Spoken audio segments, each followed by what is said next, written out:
what I worked 14 years for? So you just fine like this, nothing to offer. So you just beautiful like this, nothing to show. So you just look attractive, no evidence. You look sumptuous, no proof. Is this what I labored for? That is what happens when you try to get freedom without God's backing. Are you aware that Jacob loved a lady called Rachel? Loved Rachel so much. When the Bible began to describe Rachel, her external features, her character, her demeanor, her mien, you can see why Jacob was attracted to her. And the Bible says Jacob was ready for 7 years to labor. 7 years of labor for one woman. 7 years of toiling. 7 years of anguish and pain just to get a wife. And he got the wife. And he got a wrong woman. And the father said, you have to labor 7 years again. He labored 14 years just to get what his heart wanted, to get what he desired, to get the pleasure of his heart. As soon as Rachel came in, 1 year, no child. 2 years, no baby. 3 years, no baby. 4 years.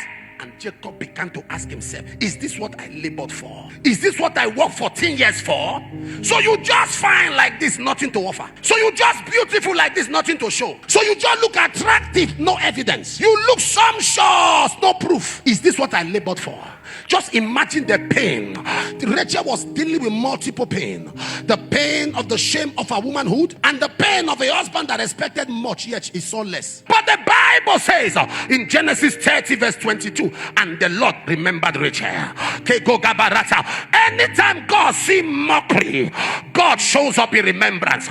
Anytime God sees embarrassment, God shows up in remembrance. Anytime God sees shame, God shows up in remembrance. The children of Israel were crying because the taskmasters were after their lives. Do you know that some elders, when they saw the reproach of the children of Israel, they went to Pharaoh? Moses was not the first person to go to Pharaoh. The leaders, the elders in Israel, the Israel extraction living in Egypt, went to Pharaoh to say, we are tired. This burden is too much. Our taskmasters are on us. Pharaoh said, wow, you had time to come here because you had no work to do. I will increase your burden and increase your pain. That is what happens when you try to get freedom without God's backing. Anytime you try to get freedom without the backing of God, you multiply affliction. Anytime you try to get freedom without the instruction of God, you multiply pain. Anytime you try to get freedom without divine assignment, without divine unction, you multiply calamity. They went without being sent by God, and when they went, they said to them, oh really, you have time to come, you are not working. They increased their labor, increased their burden, increased their pain, until God heard from heaven. He saw what they were going through. And in Exodus chapter 2 verse 24, we discover that God remembered his covenant. Akodaba, stretch your hand to me as you hear the sound of my voice. Everyone here today, God will remember you.